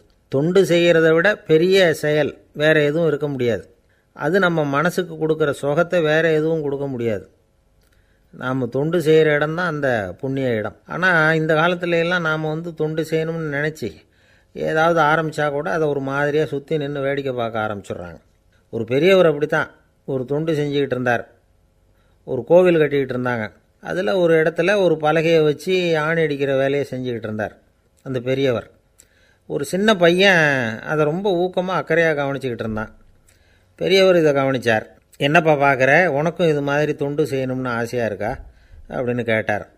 அதுக்கு அந்த பையன் சொல்கிறான், அப்படி இல்லைங்க, நீங்கள் ஆணி அடிக்கிறப்போ கையில் சுத்தியால் அடிச்சுக்கிட்டா எப்படி துடிப்பீங்க எப்படி கத்துவீங்கன்னு தெரிஞ்சுக்கிறதுக்காக அதை பார்க்கணும்னு ஆசை, அதுக்காக தான் காத்துக்கிட்டு இருக்கேன் அப்படின்னு நானும். ஒரு ஊரில் ஒரு ஞானி இருக்கிறார், ரொம்ப பெரிய ஞானி, ரொம்ப வயசாகிட்டுது. கடைசி காலத்தில் அவர்கிட்ட சில பேர் வந்தாங்க. உங்கள் குரு யார் அப்படின்னு கேட்டாங்க. அவர் நிமிர்ந்து பார்த்தார். எனக்கு ஆயிரக்கணக்கான குருமார்கள் உண்டு, அவங்க பேரெல்லாம் சொல்லணும்னா இந்த காலம் பத்தாது, ஆனால் முக்கியமான ஒரு 3 பேரை பற்றி மட்டும் உங்களுக்கு சொல்கிறேன் அப்படின்னாராம். அப்புறம் சொன்னார், அந்த 3 பேரில் ஒருத்தன் ஒரு திருடன். ஒரு சமயம் ஒரு பாலைவனம் வழியாக நான் போய்கிட்டு இருந்தேன்.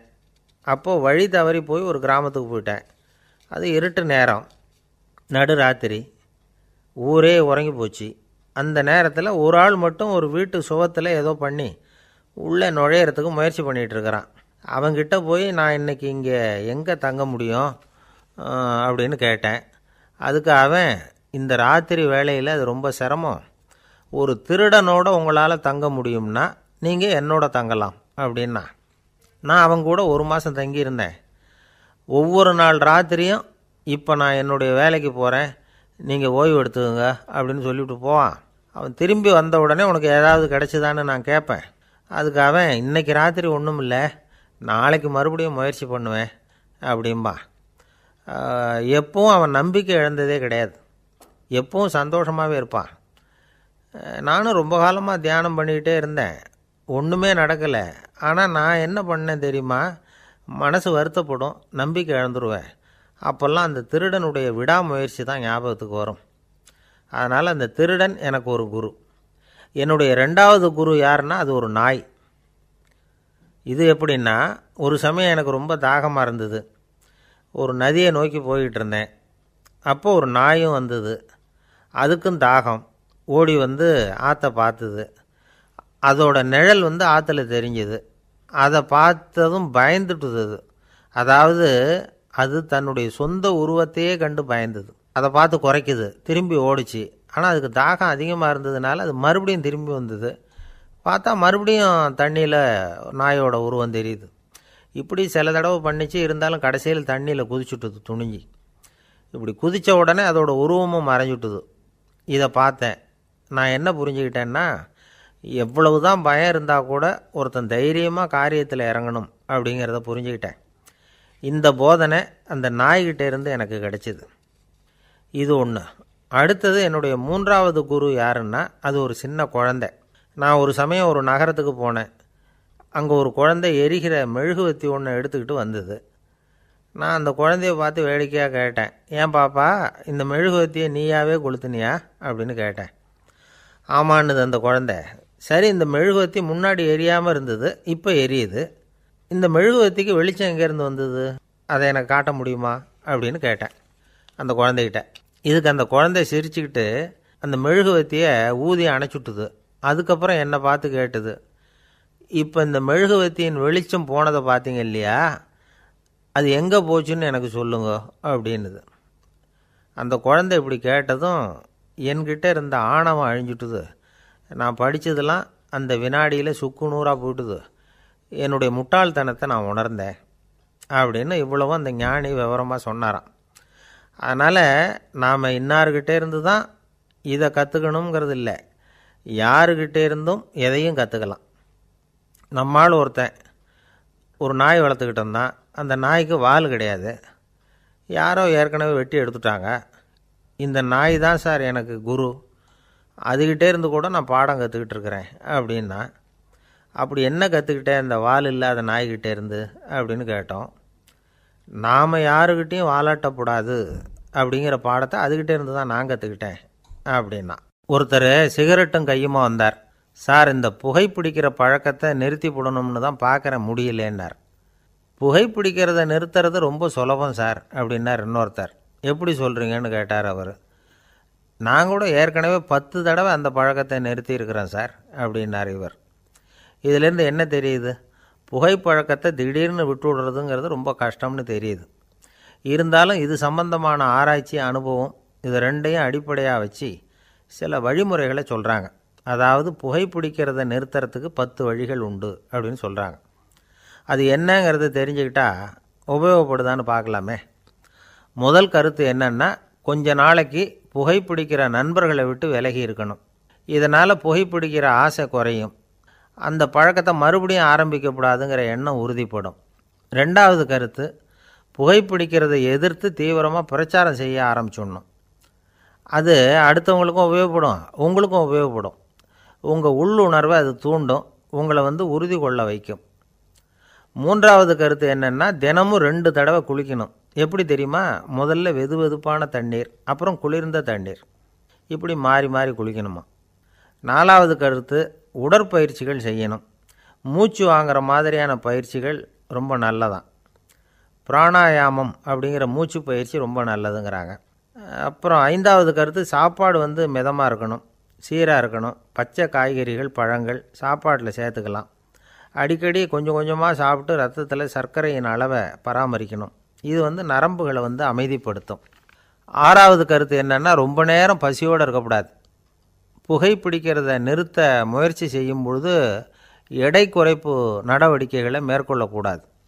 ஏழாவது கருத்து, காப்பி, தேநீர், மதுபானம், அப்புறம் போதைப் பொருள்கள் கலந்த உணவுகள் இதெல்லாம் வேணாம். புகைப்பிடிக்கிறத அதெல்லாம் ஊக்கப்படுத்தும். கடுகு, மிளகு, அப்புறம் காரமான பொருள்களை தவிர்க்கணும். உப்பு அளவை குறைக்கணும். தினமும் 10 குவளை தண்ணீராவது குடிக்கணும். வெறும் தண்ணி புகைப்பிடிக்கிற ஆவலை தணிக்குதான். எட்டாவது கருத்து, கையில் சிகரெட்டு, புகையில ஏதாவது இருந்தால் உடனே தூக்கி எறிஞ்சிருங்க. அது கையில் இருக்கிற வரைக்கும் புகைப்பிடிக்கிற ஆசை வந்துக்கிட்டே இருக்கும். 9வது கருத்து என்னென்னா, இறை நம்பிக்கை உள்ளவங்க புகைப்பிடிக்கிற எண்ணம் வர்றப்போவெல்லாம் பிரார்த்தனை செய்ய ஆரம்பிச்சுடலாம். 10வது கருத்து, உங்களுக்கு ரொம்பவும் வேண்டியவங்க யாரோ அவங்கக்கிட்ட எல்லாம் நீங்கள் புகைப்பிடிக்கிறத நிறுத்தி விட்டதாக சொல்லிவிடுங்க. இந்த 10 வழிகளையும் கடைபிடிக்க ஆரம்பிச்சுட்டா புகைப்பிடிக்கும் பழக்கத்தை நிறுத்தி விடலாம் அப்படின்னு சொல்கிறாங்க அனுபவப்பட்டவங்க. முயற்சி பண்ணி பார்க்கலாம். ஒரு முக்கியமான இடத்துல நின்றுக்கிட்டு இருந்தார் ஒருத்தர். அங்கே இன்னொருத்தர், ஏன் சார் இந்த இடத்துல சிகரெட் பிடிக்கலாமா அப்படின்னு அனுமதி கேட்டார். இந்த இடத்துல சிகரெட் பிடிக்கக்கூடாதுங்க அப்படின்னாரு இவர். நீங்கள் இப்படி சொல்கிறீங்க, ஆனால் இந்த இடத்துல கீழே நிறைய சிகரெட் துண்டுகள் கிடக்குதே, அவங்கெல்லாம் யார்? அவங்கெல்லாம் உங்கள் மாதிரி என்கிட்ட அனுமதி கேட்காதவங்க அப்படின்னாராம் இவர். இந்த உலகத்தில் எவ்வளவோ உயிரினங்கள் இருக்குது. ஒவ்வொன்றும் ஒவ்வொரு விதமாக சண்டை போடுது. இப்போ 2 மாடு சண்டை போட்டுக்குதுன்னு வச்சுக்கோங்க, என்ன பண்ணும்? 2 முட்டிக்கும். அதுக்கு சண்டை போடுறதுக்கு ஆயுதமாக உபயோகப்படுறது அதோட கொம்பு. 2 சேவல் சண்டை போட்டுக்குதுன்னு வச்சுக்கோங்க, அதுக்கு ஆயுதமாக உபயோகப்படுறது அதோட கால் நகம். காலால் தான் அது ஒன்றோட ஒன்று சண்டை போட்டுக்கும். ஆனால் 2 மனுஷன் சண்டை போட்டுக்கிறான்னு வச்சுக்கோங்க, இவன் இன்னதை தான் ஆயுதமாக உபயோகப்படுத்துவான்னு குறிப்பிட்டு சொல்ல முடியாது. கல்லை எடுப்பான், கத்தி எடுப்பான், துப்பாக்கி எடுப்பான், என்ன வேணாலும் பண்ணுவான். வாயால் திட்டுவான், கையால் அடிப்பான், காலால் உதைப்பான், சகலகலாக வல்லவன். விலங்குகள்லாம் பொதுவாக வாயை சாப்பிட்றதுக்கு மட்டும்தான் உபயோகப்படுத்துது. ஆனால் இவனுக்கு சாப்பிட்றதுக்கும் அதுதான், சாப்பிட்டு விட்டு திட்டுறதுக்கும் அதுதான். ஆனால் ஒரு விஷயத்தில் மட்டும் கெட்டிக்கிறேன். அதாவது நாம் சண்டை போட்டுக்கிட்டாலும் பரவாயில்லை, கோழிகள் சண்டை போடாமல் இருக்கணும் அப்படின்னு ஆசைப்படுறான். எதுக்காக? கோழிகள் சண்டை போடாமல் இருந்தால் நிறைய முட்டைகள் போடுமா, அதுக்காக தான் இந்த அக்கறை. கோழி பண்ணை வச்சுருக்கிறவங்களுக்கு இது ஒரு பெரிய பிரச்சனை. அதாவது பண்ணையில் இருக்கிற கோழிகளுக்குள்ளே அடிக்கடி சண்டை வந்துடும். அதனால் முட்டை உற்பத்தி குறைஞ்சிரும். சரி, இதுக்கு என்ன பண்ணுறது? பண்ணையில் போய் உட்காந்துக்கிட்டு தினமும் பஞ்சாயத்து பேசிகிட்டு இருக்க முடியுமா? அமெரிக்காவில் கோழி பண்ணை வச்சுருக்கிற ஒருத்தர் இதை பற்றி யோசனை பண்ணி பார்த்தாராம். ஒரு வழியையும் கண்டுபிடிச்சிருக்கார். கோழிக்கெல்லாம் மூக்கு கண்ணாடி மாட்டி விட்டுட்டோம்னா அது சண்டை போடுற குணம் குறைஞ்சிரும், முட்டை அதிகமாகிடும். அந்த கண்ணாடியில் உள்ள லென்ஸு சிவப்பு நிறத்தில் இருக்கணும், அவ்வளவுதான் அப்படின்னு அவர் கண்டுபிடிச்சாராம். இது ஏற்கனவே நடைமுறையில் கண்டுபிடிக்கப்பட்ட ஒரு விஷயம். ஆனால் எல்லா கோழிக்கும் சிவப்பு மூக்கு கண்ணாடி எப்படி மாட்டி விடுறது? அப்படியே மாட்டி விட்டாலும் அது நழுவாமல் இருக்கணுமே. இப்போ நாமெல்லாம் நடு விரலால் மூக்கு கண்ணாடி நடுவில் தொட்டு அப்படி ஸ்டைலாக சரி பண்ணிக்கிறோம். அது மாதிரி கோழி எப்படி சரி பண்ணிக்கும்? இதுதான் பிரச்சனை. இதுக்கு அவர் என்ன வழி கண்டுபிடிச்சாருன்னா, கோழிக்கெல்லாம் மூக்கு கண்ணாடிக்கு பதிலாக விழியொட்டு வில்லைகள், கான்டாக்ட் லென்ஸ், அதை பொருத்தி விட்டா என்ன அப்படின்னு யோசனை பண்ணார். அதே மாதிரி பண்ணார். அதே மாதிரி செஞ்சு பார்த்தார், வெற்றி. அதுக்கப்புறம் கோழியெல்லாம் சண்டை போட்டுக்கலையாம், சமாதான பிரியர்கள் ஆகிட்டு தான். கோழிகளுக்கு இயல்பாகவே சண்டை போடுற குணம் உண்டு. ஆனால் அதோட கண்ணுக்கு பார்க்குற பொருள்லாம் ரோஜா நிறத்துலையோ அல்லது இன்னும் சொல்லப்போனால் அழுத்தமான சிவப்பு நிறத்துலையோ தெரிஞ்சதுன்னா சண்டை போடுற குணம் குறைஞ்சிருதான். அந்த சமயத்தில் அது அதிகமாகவும் முட்டையிட ஆரம்பிச்சுடுதான். அதே நேரத்தில் இறை எடுக்கிறத கூட குறைச்சிக்குதான். இது ஏன் இப்படி பண்ணுதுங்கிறது விஞ்ஞானிகளுக்கு இன்னமும் புரியலையா. எப்படியோ அமெரிக்க கோழிகள்லாம் கான்டாக்ட் லென்ஸ் பொருத்திக்க ஆரம்பித்தாச்சு. கோழி கழுத்தை பிடிச்சிக்கிட்டு ஒரு சில வினாடிகளில் அதை பொருத்தி போடுறாங்களாம். கோழியோட ஆயுள் பூரா அது அப்படியே இருக்குமா. பண்ணையில் முட்டை உற்பத்தி குறைஞ்சா இது மாதிரி விஞ்ஞானபூர்வமாக பரிகாரம் தேடுறது தான் நல்லது. நமக்கு வேண்டியப்பட்ட ஒருத்தர் அவர் ஒரு கோழி பண்ணை வச்சுருந்தார். அந்த பண்ணையில் பாதி கோழி திடீர்னு செத்து போச்சு. உடனே ஒரு கால்நடை மருத்துவர்கிட்ட போக வேண்டியது தானே. அங்கே போகல. உள்ளூரில் மந்திரம் பண்ணிகிட்டு இருந்த ஒரு சாமியார்கிட்ட போனார். அவர் காலில் விழுந்தார். சாமி, என் பண்ணையில் பாதி கோழி செத்து போட்டுதுன்னார். சாமியார் யோசனை பண்ணார். சரி, பண்ணையில் வாசப்படி கிழக்கு பக்கமாக வச்சுருக்கியா மேற்கு பக்கமாக வச்சுருக்கியான்னு கேட்டார். கிழக்கு பக்கமாக இருக்குன்னார் அவர். அதுதான் தப்பு, மேற்கு பக்கமாக அதை மாற்று சரியாக போடும்னாராம். அதே போல் இவர் போய் மாற்றிவிட்டார். அப்பவும் பாதி செத்து போச்சு. மறுபடியும் சொன்னார், சாமி மறுபடியும் பாதி கோழி செத்து போட்டுதேன்னார். சரி, கூரை எப்படி போட்டிருக்க, ஓடு போட்டிருக்கியா இல்லை கீத்து போட்டிருக்கியான்னார். ஓடு போட்டிருக்கேன்னாராம் அவர். அதுதான் தப்பு, அதை கீத்து போட்டுரும் சரியாக போடும்னாராம். சரின்னு போய் அதையும் மாற்றி பார்த்தார். மறுபடியும் போயிட்டுது, கோழி செத்து போச்சு. வந்தார். மறுபடியும் பாதி செத்து போச்சு சாமின்னு வந்தார். இவரும் யோசனையை மாற்றி மாற்றி சொல்லிகிட்டே இருக்கிறார். இப்படி அவரும் மாற்றி மாற்றி பார்த்தார். 6வது தடவையாக அவரை தேடிட்டு வந்தார். அந்த சமயத்தில் இவர் ரொம்ப தீவிரமாக யோசனை பண்ணி பார்த்துட்டு, அது சரிப்பா, நீயும் என்கிட்ட சளைக்காமல் வந்துக்கிட்டு இருக்கிற, நானும் யோசனை சொல்லிகிட்டு இருக்கேன். இப்போவும் உங்ககிட்ட சொல்கிறதுக்கு என்கிட்ட யோசனை நிறையா இருக்குது. ஆனால் சோதிக்கிறதுக்கு உங்ககிட்ட கோழி இல்லையே, என்ன பண்ணுறது அப்படின்னாராம் இவர். ஒரு தெருவில் சில சிறுவர்கள் விளையாடிக்கிட்டு இருந்தாங்க. ஏதோ ஒரு உயரமான கல்லை நடுத்தெருவில் வச்சு அதை சுற்றி சுற்றி ஓடி வந்துக்கிட்டு இருக்கிறாங்க. அது என்ன விளையாட்டோ அவங்களுக்கு தான் தெரியும். கொஞ்ச நேரம் அப்படி விளையாடிக்கிட்டு இருந்தவங்க விளையாடி முடித்ததும் அந்த கல்லை நடுத்தெருவில் அப்படியே விட்டுட்டு அவங்கவுங்க வீட்டுக்கு ஓடி போட்டாங்க. அதுக்கப்புறம் அந்த வழியாக 2 பெண்கள் பேசிக்கிட்டே வந்தாங்க. பேச்சு சுவாரஸ்யத்தில் நடுத்தெருவில் இருந்த அந்த கல்லை கவனிக்கலை. காலில் இடிச்சுட்டுது, லேசாக ரத்தம் வந்துட்டுது. வலி தாங்கலை. காலில் இடிச்சுக்கிட்ட பொண்ணு திட்ட ஆரம்பிச்சுட்டுது. வர வர ஊர் உலகம் ரொம்ப கெட்டு போச்சு, யாருக்கும் பொறுப்பே கிடையாது பாரு, இப்படி நடுத்தருவில் பொறுப்பு இல்லாமல் இப்படி கல்லை போட்டு வச்சுருக்குறாங்களே, இது நியாயமா அப்படின்னு சொல்லி இந்த சமூகத்தை கடுமையாக விமர்சனம் பண்ணிக்கிட்டு அவங்க போயிட்டாங்க. கொஞ்ச நேரம் கழித்து ஒரு வாலிபன் அந்த வழியாக வந்தான். அந்த கல்லை பார்த்தான், நின்னான். ஒரு நிமிஷம் யோசனை பண்ணான். என்ன பண்ணலாம்னு பார்த்தான். தன்னுடைய வீரத்தையும் பலத்தையும் காட்டணும்னு நினச்சான். பின்னாடி போனான். அப்புறம் வேகமாக ஓடி ஒரு சின்ன ஹை ஜம்ப் அப்படியே துள்ளி குதித்தான். துள்ளி குதித்து தாண்டி அந்த பக்கமாக போய் விழுந்தான். அப்படியே விசில் அடிச்சுக்கிட்டு அவன் பாட்டுக்கு நடந்து போகிறான். அடுத்தபடியாக ஒரு காதல் ஜோடி அந்த வழியாக வந்தது. நடுத்தெருவில் கல் கண்ணில் பட்டது. அவங்க 2 பேரும் ரொம்ப நெருக்கமாக சேர்ந்து வந்துக்கிட்டு இருக்கிறாங்க. நடுவில் கல் இருக்கிறதுனால கொஞ்ச நேரம் 2 பேரும் விலகி மறுபடியும் இந்த பக்கம் சேர்ந்து போகணும். கொஞ்ச நேரம் நாம் பிரிய வேண்டி இருக்குதே அப்படின்னு வருத்தத்தோடு முணுமுணுத்துக்கிட்டே இந்த பக்கம் வந்தாங்க. அதுக்கப்புறம் வழக்கம் போல் சேர்ந்து அவங்க பாட்டுக்கு எதிர்காலத்தை பற்றி கற்பனை பண்ணிக்கிட்டே போயிட்டாங்க. கடைசியாக அந்த வழியாக பார்வை இல்லாத ஒருத்தர் வந்துக்கிட்டு இருக்கார். அவர் கையில் வழக்கமாக வச்சுருக்கிற அந்த ஊன்றுகோல், கையில் இருக்கிற அந்த ஊன்றுகோலால் தனக்கு முன்னாடி அப்படியும் இப்படியும் அப்படியே தட்டிக்கிட்டு பார்த்துக்கிட்டே அவர் மெதுவாக நடந்து வந்துக்கிட்டு இருக்கிறார். வழியில் இருக்கிற அந்த கல் தட்டுப்பட்டுது. உடனே நடுத்தெருவில் ஒரு கல் இருக்குங்கிறத அவர் புரிஞ்சுக்கிட்டார்.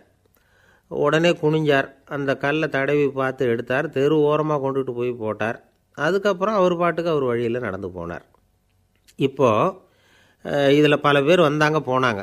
இவங்களில் பார்வை உள்ளவங்க யார், பார்வை இல்லாதவங்க யார்?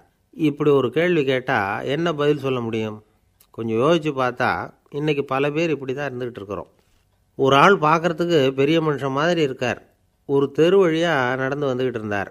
இருட்டு நேரம். வழியில் ஒரு பெரிய கல் கிடந்தது, கருங்கல். பார்த்தார். கொஞ்ச நேரம் யோசித்தார்.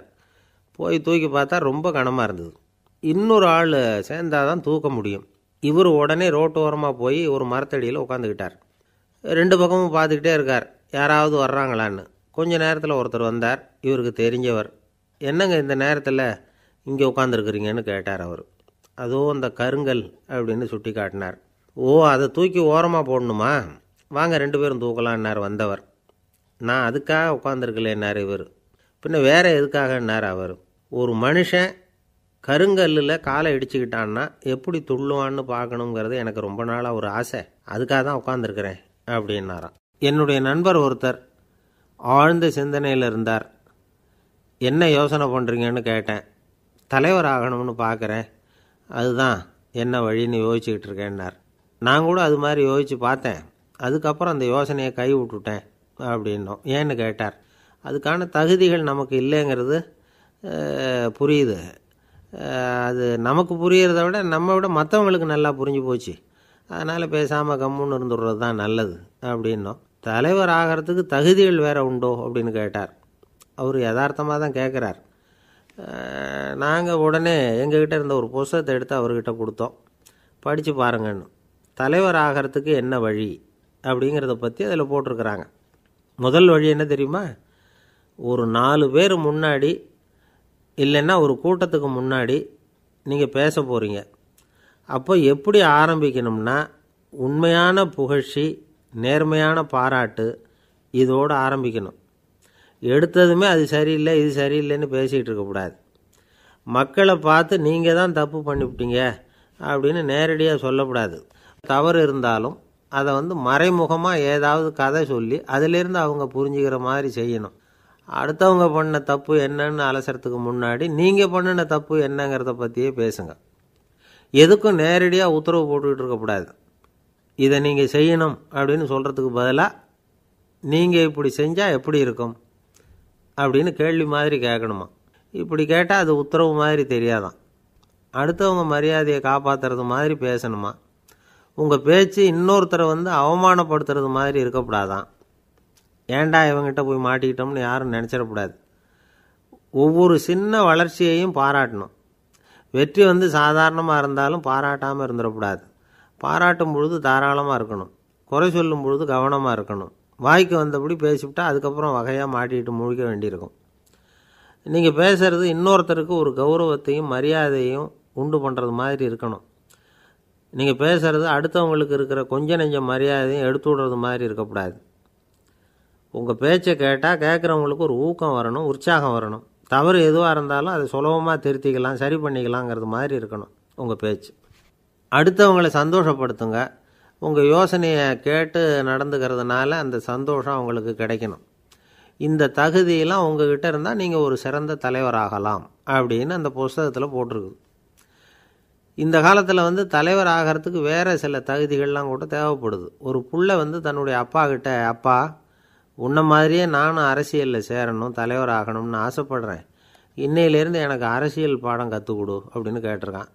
அவரும் சரின்னு சொல்லிவிட்டு ஒரு பெரிய ஏணியை எடுத்துகிட்டு வந்தாராம். ஒரு செவுத்தில் சாத்தினார். இந்த ஏணியில் ஏறி உயர போய் அங்கே பரன் மேலே இருக்கிற ஒரு புத்தகத்தை எடுத்துகிட்டு வாடான்ருக்கார் மகனை பார்த்து. அப்பா ஏணி ரொம்ப உயரமாக இருக்குது, நீ ஜாக்கிரதையாக இதை பிடிச்சிக்கோ, நான் ஏறி போகிறேன் அப்படின்னு நான் பையன். பயப்படாத நான் பார்த்துக்கிறேன்னார் அப்பா. பையன் ஏணியில் ஏறினா உச்சிக்கு போனதும் அப்பா கையை எடுத்துட்டார். ஏணி அப்படியே சரிஞ்சுட்டுது. பையன் பொத்துன்னு கீழே விழுந்துட்டான். இடுப்பை பிடிச்சிக்கிட்டே எழுந்திரிச்சான். என்னப்பா இது, இப்படி என்னை ஏற விட்டுட்டு கையை விட்டுட்டியே, இப்படி கை விடலாமா அப்படின்னு கத்தியிருக்கான். அப்பா நிதானமாக சொன்னாராம், அவசரப்படாதேப்பா, அரசியலில் இதுதான் முதல் பாடம். பெத்த அப்பனாக இருந்தாலும் அவனை நம்பாதே அப்படின்னு உபதேசம். அன்பாக இருக்கணும்னு அநேக பெரியவங்க சொல்லியிருக்கிறாங்க. நாமளும் அதை கேட்டுவிட்டு அன்பு காட்டுறதுக்கு தயாராக தான் இருக்கிறோம். அதை வாங்கிறதுக்கு தான் ஆளை காணும். இருந்தாலும் அன்பில் எத்தனையோ வகை உண்டு. அதை சரியாக புரிஞ்சுக்கிட்டு அதுக்கப்புறம் அன்பு காட்ட ஆரம்பிக்கணும். வகையை புரிஞ்சிக்காமல் அன்பு காட்டினா வம்பில் மாட்டிக்க வேண்டியது தான். அன்புன்னா சாதாரணமாக நினச்சி விடாதீங்க. அதில் எவ்வளவு விதம் தெரியுமா? இரக்கம், கருணை, காருண்யம், பந்துத்துவம், பட்சம், பாசம், நேசம், விசுவாசம், அபிமானம், காதல், பக்தி, இப்படி பல விதமாக அதை பற்றி சொல்லி வச்சிருக்கிறாங்க பெரியவங்க. இந்த வார்த்தைகள்லாம் நாம் கேள்விப்பட்டது தான். இருந்தாலும் அதுகளுக்குள்ள என்ன வித்தியாசம்னு கேட்டால் சரியாக சொல்ல தெரியாது. அதனால் இந்த வார்த்தைகளுக்கெல்லாம் பெரியவங்க என்ன விளக்கம் சொல்கிறாங்கன்னு இப்போ பார்க்கலாம். எளியவர்கள் மேலே செலுத்துகிற அன்பு இருக்கு பாருங்க, அதுக்கு இரக்கம்னு பேர். அறிவு பலம், சரீர பலம், இது ரெண்டும் இல்லாதவங்க மேலே, அதாவது வலிமையற்றவர்கள் மேலே செலுத்துகிற அன்பு இருக்கு பாருங்க, அதுதான் கருணை. எறும்புலேருந்து யானை வரைக்கும் சகல ஜீவராசிகள் மேலேயும் காட்டுற அன்புக்கு காருண்யம்னு பேர், ஜீவகாருண்யம். சிவி சக்கரவர்த்தி காட்டின அன்பு இந்த ரகம். உறவினர்கள், சொந்தக்காரங்க, அவங்க வசதியாக இருந்தாலும் வறுமையில் இருந்தாலும் வித்தியாசம் இல்லாமல் காட்டுற அன்பு இருக்கு பாருங்க, அதுக்கு பேர் பந்துத்துவம். ஒரு எஜமானன் வேலையாள்கிட்ட காட்டுற அன்பு இருக்கு பாருங்க, அதுக்கு பேர் தான் பட்சம். அவனும் தன்னை மாதிரி மனுஷன்தாங்கிற நினைப்பு வேணும். ஒரு தாய் தன்னுடைய குழந்தை மேலே, ஒரு குழந்தை தன்னுடைய தாய் மேலே செலுத்துகிற அன்புக்கு பாசம்னு பேர். ஈருடல் ஓர் உயிர்னு நினைக்கிறது இது. ராமரும் கௌசலையும் இதுக்கு உதாரணம். தம்மை ஒத்த நண்பர்கள்கிட்ட செலுத்துற அன்புக்கு நேசம்னு பேரு. வயசு, செல்வம், அந்தஸ்து இந்த வித்தியாசமெல்லாம் பார்க்காம அவங்க சுக துக்கத்துல சமபங்கு எடுத்துக்கிறது இது. கிருஷ்ணன் குசேலர்கிட்ட காட்டினது இந்த ரகம். வேலை செய்யறவன் முதலாளிகிட்ட காட்டுற அன்புக்கு விசுவாசம்னு பேரு. தேசத்து மேலேயும் தாய்மொழி பேர்லையும் செலுத்துற அன்புக்கு அபிமானம்னு பேரு. தேசாபிமானம்னு சொல்றமே இதுதான். ஒரு கணவன் மனைவி பேர்ல காட்டுற அன்புக்கு காதல்னு பேரு. கடவுள் பேர்ல செலுத்துற அன்புக்கு பக்தின்னு பேரு. இப்படி அன்புல பல ரகம் இருக்கிறப்போ அதுல உள்ள வித்தியாசம் தெரியாம இடம் மாத்தி அன்பு காட்டினா இடைஞ்சல் தான். சரி, இந்த அன்பை பத்தி விஞ்ஞானம் என்ன சொல்லுது தெரியுமா? இதயத்தை பாதுகாக்கிறதுக்கு முக்கியமா தேவைப்படுற ஒண்ணு இந்த அன்புதான்னு சொல்லுது. நெதர்லாந்து விஞ்ஞானிகள் இதை ஆராய்ச்சி பண்ணியே கண்டுபிடிச்சிருக்கிறாங்க. கொஞ்சம் முயல் குட்டிகளை 2 பிரிவா பிரிச்சாங்க. 2 குரூப்புக்கும் கொழுப்பு அதிகமாக உள்ள ஆகாரத்தையே கொடுத்துட்டு வந்தாங்க. ஆனா ஒரு குரூப்புக்கு வெறுமன ஆகாரத்தை கொடுத்ததோட சரி, இன்னொரு குரூப் முயல்களுக்கு ஆகாரம் கொடுத்ததோட நிறுத்திக்கல. அதுக்கு முன்னாடி கூண்டுகளை திறந்து விட்டு முயல்களை கொஞ்ச நேரம் எடுத்து கொஞ்சி விட்டு அதுக்கப்புறமா ஆகாரம் கொடுத்தாராம் ஆராய்ச்சியாளர். இந்த குரூப்புக்கு இதய பாதிப்பு 60% குறைச்சலா இருந்துதான். சில நோயாளிகளுக்கு ஹார்ட் அட்டாக் வந்தாலும் அதை தாங்கிக்கிட்டு குணமாகிற சக்தி அதிகமா இருக்குது. இது எப்படின்னு ஆராய்ச்சி பண்ணி பார்த்துருக்குறாங்க. அவங்கெல்லாம் மனைவி தன் பேர்ல ரொம்ப அன்பா இருக்கிறதாக நினைக்கிறவங்களா இருக்கிறாங்களாம். இதய நோயாளிகள் பல பேரை சந்திச்சு இதய நோய் ஏற்பட என்ன காரணம்னு கேட்டிருக்கிறாங்க. அவங்க சொன்ன காரணம்லாம் சாப்பாடு சம்பந்தமா இல்லையா, மனைவி அன்பா இல்லை, இப்படிப்பட்ட காரணத்தை தான் சொல்றாங்களாம். அதனால இதயத்தை பாதுகாக்கணும்னு நினைக்கிறவங்க அடுத்தவங்க அன்பா இருக்கிறது மாதிரி பார்த்துக்குங்க, அதுதான் முக்கியம்.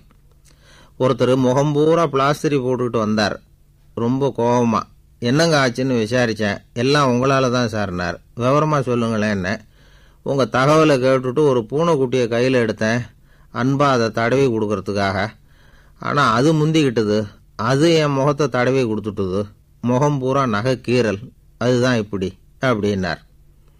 அன்புல அறிவு சேராததுனால வந்த கோலம். அவர் ஒரு பெரிய குடும்பத்துல பிறந்தவர்.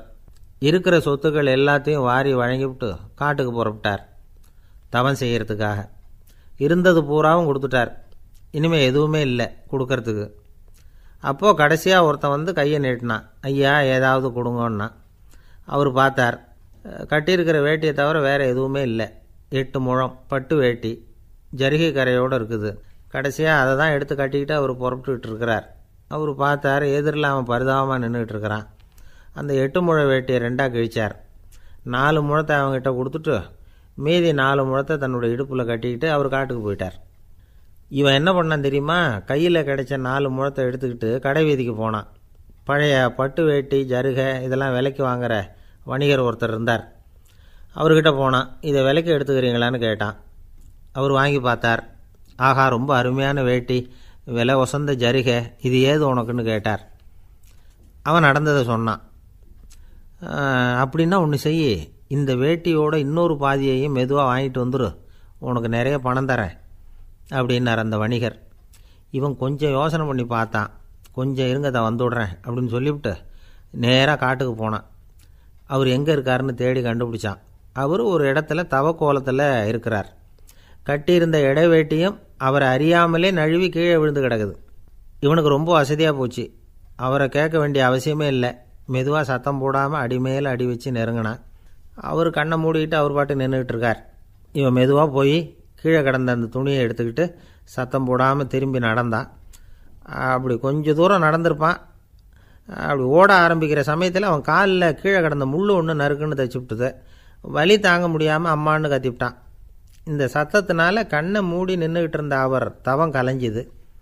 மெதுவாக கண்ணை திறந்து பார்க்குறார். தன் இடையில இருந்த வேட்டி அவன் கையில் இருக்கு. இப்போ அவர் நினைக்கிறாராம், இந்த வேட்டி மேலே நான் வச்ச ஆசை அல்லவா அவனை வந்து திருடன் ஆக்கிவிட்டுது அப்படின்னு நினச்சாரான். இது எப்பேற்பட்ட மனநிலைங்கிறத கொஞ்சம் யோசிச்சு பாருங்கள். தான் ஒரு பொருள் மேலே வைத்த பற்று இன்னொரு மனிதன் திருடனா ஆகிறதுக்கு காரணமாயிட்டுதே அப்படின்னு நினைக்கிறார். அப்படி நினைச்ச அவர் யார் தெரியுமா? அவர் தான் மகாவீரர். இழந்துட்டேங்கிறியே, நீ என்னத்தை கொண்டு வந்த இங்கே இழக்கிறதுக்கு? நீ என்னத்தை உண்டாக்குன இது அழிஞ்சுட்டுதுன்னு சொல்கிறதுக்கு? இது அவருடைய சிந்தனை.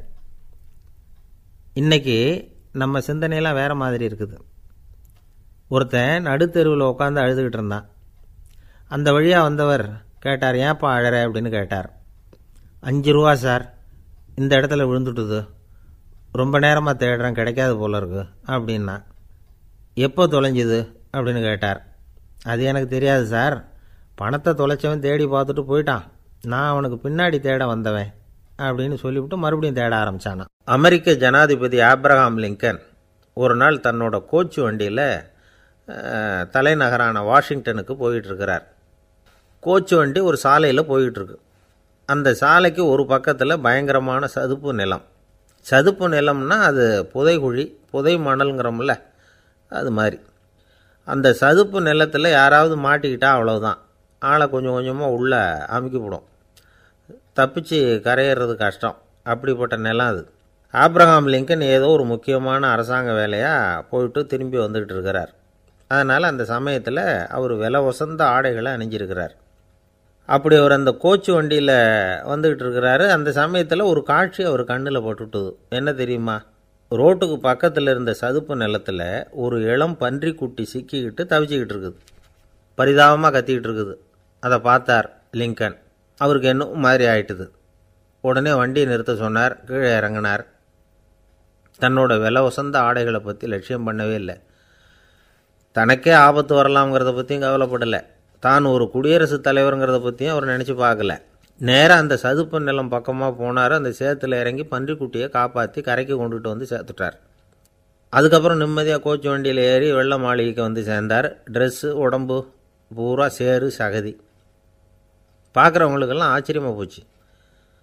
அவங்களுக்கு ஒன்றும் புரியல. இவர் நேராக ட்ரெஸ்ஸு மாற்றிக்கிறதுக்காக போனார். கோச்சு வண்டி ஓட்டிகிட்டு வந்தவங்கிட்ட போய் எல்லோரும் கேட்டாங்க, என்ன ஆச்சு அப்படின்னு. அவர் வர்ற வழியில் நடந்த விவரத்தை சொன்னார். ஆப்ரஹாம் லிங்கனுடைய இந்த இறக்க குணத்தை எல்லாரும் பாராட்டினாங்களாம், புகழ்ந்தாங்களாம். ஆனால் இதுக்கு லிங்கன் என்ன பதில் சொன்னார் தெரியுமா? தயவு பண்ணி இந்த புகழ்ச்சியான பேச்சையெல்லாம் ஒதுக்குங்க, அதெல்லாம் வேணாம். அந்த சின்ன பிராணி சகதியில் மாட்டிக்கிட்டு துடிச்சிக்கிட்டு இருந்தது, அதை பார்த்தேன். உடனே என்னுடைய இதயத்தில் ஒரு முள் தைச்சது மாதிரி ஒரு உணர்வு. அந்த முள்ளை பிடுங்கி எறிஞ்சேன், அவ்வளவுதான். உண்மையில் அந்த பிராணிக்கு நான் உதவினேங்கிறத விட எனக்கு ஏற்பட்ட இன்னலை போக்கிட்டேன் அப்படிங்கிறது தான் உண்மை. அதுதான் பொருத்தம். அப்படி இருக்கிறப்போ இதில் புகழறதுக்கு என்ன இருக்குது அப்படின்னார் ஆப்ரஹாம் லிங்கன். எவ்வளவு யதார்த்தமான வார்த்தைகள் பாருங்கள். இந்த காலத்தில் நம்மளையும் பல பேர் அப்படி உண்டு. நீச்சல் தெரியாத ஒரு ஆள் தண்ணியில் இறங்கிட்டான். தண்ணி ஆழங்கிறது அப்புறமா தான் தெரிஞ்சுது. தத்தளிக்க ஆரம்பிச்சுட்டான். வாழ்னு கத்துறான். கரையில் நின்றுக்கிட்டு இருந்த ஒருத்தர் இதை பார்த்தார். உடனே அவருக்கு இதயத்தில் முள் தைச்சது மாதிரி ஒரு உணர்வு. உடனே குபீர்னு தண்ணியில் பாய்ஞ்சார். அவரை காப்பாற்றி கரைக்கு கொண்டுட்டு வந்து சேர்த்தார். இதை பார்த்துக்கிட்டு இருந்த இன்னொருத்தர் காப்பாற்றின அந்த ஆளை பாராட்டி புகழ்ந்தார். என்ன புகழாதீங்க சார் அப்படின்னார் அவர். ஏன்னு கேட்டார் இவர். நான் அந்த ஆளை ஏன் காப்பாற்றினேன் தெரியுமா? அவன் நேற்றுக்கு என்கிட்ட 300 ரூபா கடன் வாங்கியிருக்கிறான். இவன் தண்ணியில் போட்டான்னா நான் கொடுத்த கடனும் தண்ணியில் போடும். அதனால தான் விழுந்து காப்பாற்றினேன் அப்படின்னா அந்த ஆள். ஒருத்தர் ரொம்ப அவசரமாக போய்கிட்டு இருந்தார். எங்கே சார் போகிறீங்கன்னு கேட்டோம். எனக்கு வேண்டியப்பட்ட ஒருத்தருக்கு குழந்தை பிறந்திருக்கிறதாக செய்தி வந்திருக்கு, அதுதான் ஆஸ்பத்திரிக்கு போயிட்டுருக்கேன், பார்த்துட்டு வரலாம்னு அப்படின்னார். அப்படின்னா கொஞ்சம் இப்படி உட்காருங்க அப்படின்னோம். சில விவரமெல்லாம் சொல்கிறேன், கேட்டுக்கிட்டு போங்க அப்படின்னோம். உட்காந்தார். அப்புறம் சொல்ல ஆரம்பித்தோம். புதுசாக பிறந்திருக்கிற ஒரு குழந்தைய பார்க்க போகிறதுன்னா அது சாதாரண விஷயம் இல்லை. அதில் ரொம்பவும் கவனமாக நடந்துக்கணும். புது குழந்தைக்கு நோய் சுலபமாக தொற்றும். முக்கியமாக காற்று மூலமாக பரவுகிற நோய்கள் சுலபமாக வந்துடும். அதனால் நமக்கு உடம்பு சரியில்லைன்னா குழந்தைய விட்டு கொஞ்சம் தள்ளியே இருக்கிறது தான் நல்லது. பெரியவங்களை பொறுத்த வரைக்கும் சாதாரணமாக உள்ள ஒரு கிருமி கூட குழந்தையை பொறுத்த வரைக்கும் ரொம்ப மோசமான ஒரு கிருமியாக இருக்கும். சில வெளிநாடுகளில் எப்படி தெரியுமா?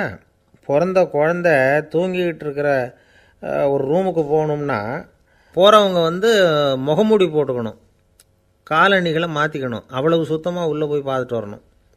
பொதுவாக சில ஆஸ்பத்திரிகளில் பார்த்திங்கன்னா பார்வையாளர்கள் நேரத்தில் விசிட்டிங் ஹவர்ஸ் தாயை விட்டு குழந்தைய தனியாக பிரித்து வச்சுருவாங்க. எதுக்குன்னு நினைக்கிறீங்க?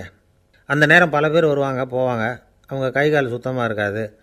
சுத்தம் இல்லாத கைகள் மூலமாக கிருமிகள் பரவும். சுத்தமில்லாத கைன்னா மண் தூசி படிஞ்சிருக்கிற கை மட்டும் தான் அர்த்தம் இல்லை. சாலையில் கையை வீசிக்கிட்டு நடந்து வர்றீங்க, குழந்தைய பொறுத்த வரைக்கும் அது கூட சுத்தம் இல்லாத கை தான். தாயை தவிர மற்றவங்க குழந்தைய தூக்காமல் பார்த்துக்கிறது நல்லது. தாய் கூட அளவோடு கொஞ்சிறதோடு நிறுத்திக்கணும். புதுசாக ஒரு குழந்தைய பெற்றுருக்கிற பொண்ணுக்கிட்ட மற்ற தாய்மார்கள் ஏதாவது சொல்லிக்கிட்டே இருப்பாங்க. குழந்தைய அப்படி வளர்க்கணும் இப்படி வளர்க்கணும் அப்படின்னு ஏதாவது அட்வைஸ் பண்ணிக்கிட்டே இருப்பாங்க. இப்படி ஓவராக அறிவுரை பண்ணுறது அந்த பொண்ணை குழப்பி விட்டுரும். அதனால் அப்படிலாம் பண்ணக்கூடாது. அந்த பெண்ணே ஏதாவது கேட்டால் கூட டாக்டர் சொல்ல வேண்டிய விவரங்களையெல்லாம் நாமே சொல்லிகிட்டு இருக்கக்கூடாது. புதுசாக பிறந்திருக்கிற குழந்தைய மட்டும்தான் இப்படி பார்க்கணும்னு இல்லை. ஒரு நோயாளி குழந்தைய பார்க்க போகிறதுனா கூட ரொம்ப எச்சரிக்கையாக தான் நடந்துக்கணும். ஒரு தின்பண்டமோ விளையாட்டு சாமானோ அந்த குழந்தைக்கு நாம் வாங்கிட்டு போகிறதா வச்சுக்குவோம். அதை நேராக கொண்டுகிட்டு போய் அந்த குழந்தைகிட்டே கொடுக்கக்கூடாது. அதோட அப்பா அம்மாக்கிட்ட ரகசியமாக கொடுக்கலாம். அவங்க முடிவு பண்ணட்டும் குழந்தைகிட்ட அதை கொடுக்கலாமா வேண்டாமாங்கிறத. அவங்களுக்கு தான் தெரியும் அதோட மனசும் உடம்பும். உங்கள் அக்கறையை காட்டுறதா நினச்சிக்கிட்டு குழந்தை வாயில் எதையும் கொண்டுட்டு போய் போடாதீங்க. போகிறப்போ உங்கள் வீட்டு குழந்தையும் அழைச்சிட்டு போகாதீங்க. இது நோயை வாங்கிட்டு வந்துடும், அல்லது புதுசாக ஒரு நோயை அதுக்கிட்ட கொடுத்துட்டு வந்துடும். என்னதான் உங்களுக்கு பழக்கமான குழந்தையாக இருந்தால் கூட அதுக்கு விருப்பம் இல்லைன்னா பேசக்கூடாது. அங்கே போய் அவங்க பள்ளிக்கூடத்தை ஞாபகப்படுத்திகிட்டு இருக்கக்கூடாது. நோயில் இருக்கிறப்ப ஸ்கூலை பற்றி பேச அது விரும்பாது. ஆஸ்பத்திரியை விட்டு வெளியில் புறப்படுறப்போ குழந்தைகிட்ட சொல்லணும்னு அவசியம் இல்லை. அதோட அப்பா அம்மா கிட்ட சொல்லிவிட்டு புறப்பட்டா போதும். குழந்தை கோபிச்சிக்காது. சமூக சம்பிரதாயத்தை பற்றி அது கவலைப்படுறதில்ல. இப்படி எல்லா விவரமும் நம்ம எதிரில் உட்காந்துருந்தவங்ககிட்ட சொல்லி முடித்தோம். ரொம்ப நன்றி சார் அப்படின்னு சொல்லிவிட்டு அவர் புறப்பட்டார். குழந்தைங்க கொஞ்சம் வளர்கிற வரைக்கும் தான் நாம் எச்சரிக்கையாக இருக்கணும்னு இல்லை, வளர்ந்த பிறகு இன்னும் எச்சரிக்கையாக இருக்கணும். ஒரு பையன் பள்ளிக்கூடத்துலேருந்து திரும்பி வீட்டுக்கு வந்தான். முகம் பூரா நகத்தால் கீறி இருந்தது. அப்பா பார்த்து பயந்துட்டார். யாருடா உன்னை இப்படி பண்ணது அப்படின்னார். என் கூட படிக்கிற இன்னொரு பையன்னா. நாளைக்கு உன் கூட பள்ளிக்கூடத்துக்கு வர்றேன், நீ எனக்கு அவனை அடையாளம் காட்ட முடியுமான்னார். அது ரொம்ப